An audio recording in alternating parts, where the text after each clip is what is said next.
চাঁদা নিয়ে ঝামেলা? তবে শুনুন, চাঁদা নিয়ে ঝামেলা যে আজকের সমস্যা এমনটা ভাববেন না। কলকাতা শহরে বহুদিন থেকেই এই উৎপাতের কথা লিখেছে খবরের কাগজ।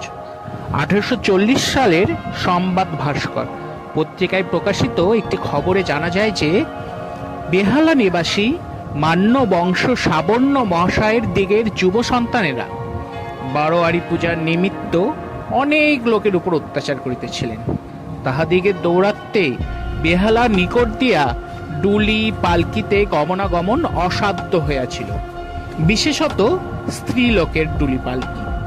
দৃষ্টি মাত্রই বারোয়ারি দল একত্রিত হইয়া তৎক্ষণাৎ আটক করিতেন এবং তাহার দিগের ইচ্ছা মতো প্রণামী না পাইলে কদাপি ছাড়িয়া দিতেন না।